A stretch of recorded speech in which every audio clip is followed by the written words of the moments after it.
community integrated care. What they do, they support those who live with a disability. And the idea is to just live the best possible life. And they help many, many people. And they've helped a young lady from Warrington fulfill her ambition of becoming a professional photographer. And she's good, believe me. This was way back in the middle of August, all of those weeks ago. Katie Richardson went to, the Magic Weekend, Super League's Magic Weekend. It was at Leeds' place, Ellen Road, home of Leeds United, of course.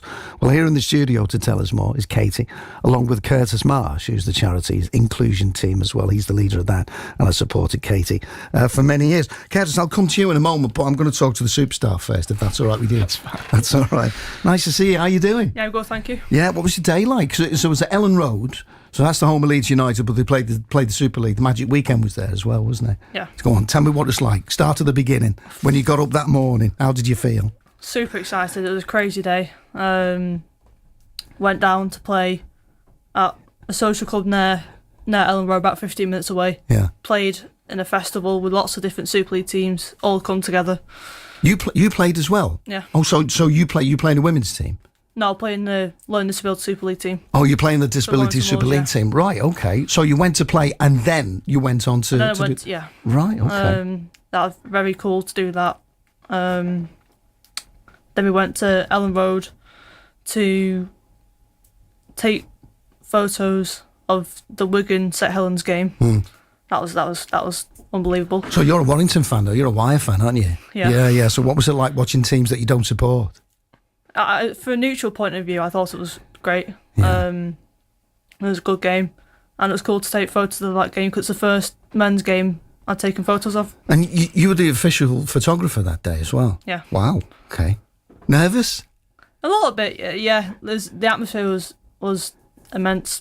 It was ridiculous. It was a good game to go to try first with the men's game. How long have you been taking pictures? Have you always been interested in photography, Kate?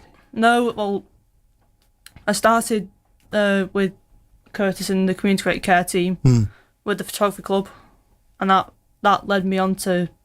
I have a passion for rugby, so I fancied doing sports photography, and rugby was a passion I have, so that's why I decided to why not try doing the photographs as well. Yeah. And did you get what you needed? Because it's sport, isn't it? It's not as though you can just say, "Hang on, we'll just do that. Try again."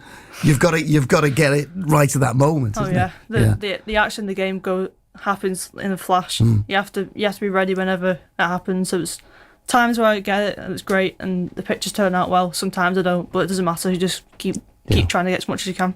Now, I saw a picture of you at the ground, and you had headphones on. Tell us why you had headphones on there. Well, I have autism, so it means I have lots of sensory issues. So it's sound, lights, and the environment in the stadium and the fans were really loud. So that was my way of coping in those situations. I should have asked before you came. And is this okay for you in here now? Because I can turn the lights off and stuff. No, it's fine. You sure? Yeah, it's fine. If something's bothering you in here, tell me, and I'll sort it out for you. Is that okay? Yeah. Okay. So your sense you've got the headphones on because it can get really loud. Yeah, okay. I can get overwhelmed quite easily. And what happens if it gets too loud? If you haven't got your earmuffs on, what happens? I'd either put my fingers in my ears to try and reduce it a little bit. Yeah. I'd freeze. I wouldn't speak to anyone. I might get upset at one point. Yeah. Does that happen quite a lot then? Or? Can be, yeah. But over the time, I've learned strategies to help with those situations. So you're 20. Has this always been the case? It's always been, yeah. So what was it like maybe when you were 10 and we know a lot about it, but 10 years ago, we probably knew a little bit less about triggers and the condition because we're learning all the time. Yeah. What was it like when you were a younger girl, when you were a little girl? It was a challenge at times. It was a challenge being at school. Not everyone understand me. I got bullied a few times, but once I got a diagnosis, I got the support I needed, and then it's helped since. How old were you when you got the diagnosis? I was about 8 years old. So you were 8 years old. So from young. Starting nursery, then going into primary. So as you say, that must have been a hell of a challenge for you. Yeah. Yeah. Okay. How's things now? Yeah, all good. As I've been saying, I've done lots of cool different opportunities. I used to be not confident, not want to be on camera. And now you're on the radio. Now I'm on the radio. Now you're on live radio on the BBC. Yeah. No stopping you now, kid, is there? Not at all. Tell me about your mate here. Who's this? This is Kurtis. He's helped me through my journey with community integrated care. Yeah. He's helped with lots of these opportunities, and through starting the Learning Disability Super League, he helped me get involved in lots of these things, like the media club, the photography club, getting me to these games, helping and helped me get here, really. Where would you be without Kurtis and the organisation, do you think? I don't know. I think it would be a completely different story. You won't be taking pictures of the Super League, mate, would you? That's for sure. Let's bring Kurtis in.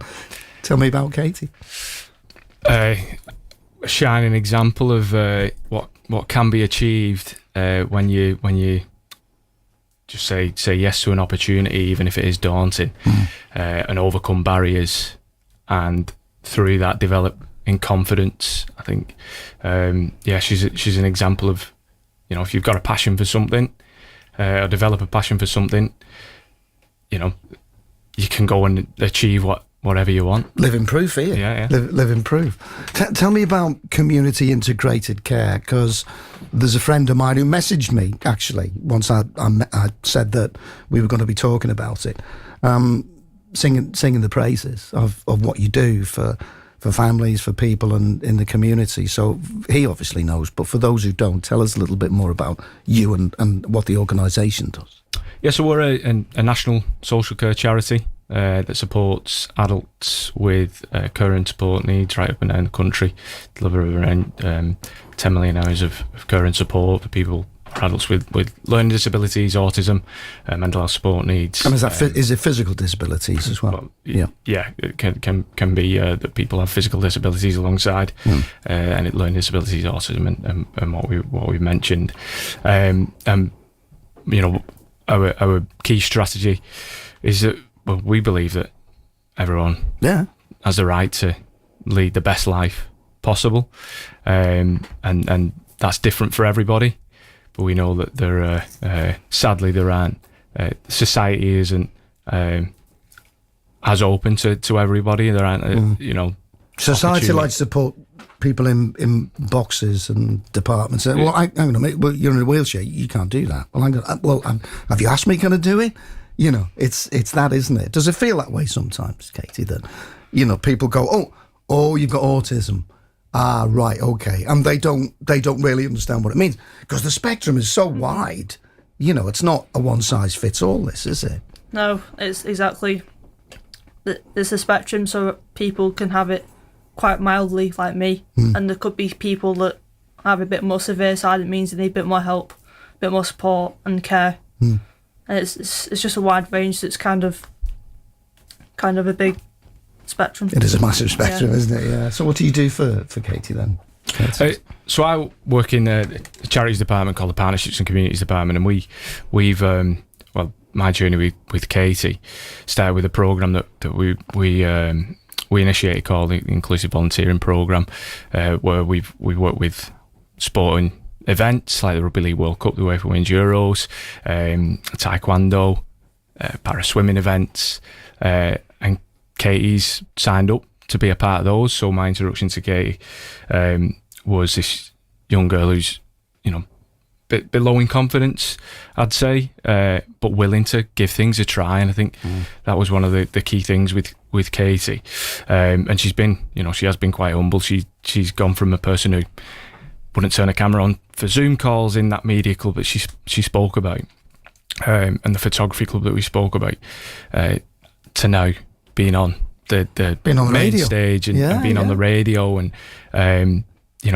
building her own photography portfolio. It's quite a journey. No stopping you now, mate, is there? Hey. And probably at the very start, wouldn't have known that this would be the journey for Katie. I don't think photography is something that you tried at the start, but we looked at it, and Katie is someone that has an eye for detail, has a passion for sport. You sound really proud. Yeah, really proud. I feel like I've been on this journey with Katie, and there are people who have been on a similar journey, but to see where Katie is now, we were mentioning the Inclusive Volunteering Programme. Katie's, I suppose, first introduction to us was being a part of the LDSL team down at Warrington Wolves, and you know, being a part of a sport that she loves, and going from there. Sports, you know, it's not for everyone, but it can be a vehicle that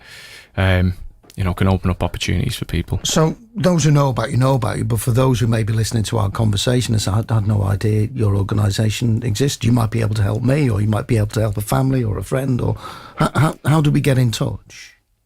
I mean, we are a charity that's delivering care and support for people that need it on a day-to-day basis, and our department, we know that, as I mentioned before, society isn't as open and inclusive to everyone, and the opportunities aren't always getting a bit always better, there. Though, aren't we? You know, and we are getting a bit better. Yeah, and we work with organisations like Sport England, and some of the events that I've mentioned before, to open up opportunities to people both inside and external to our charity.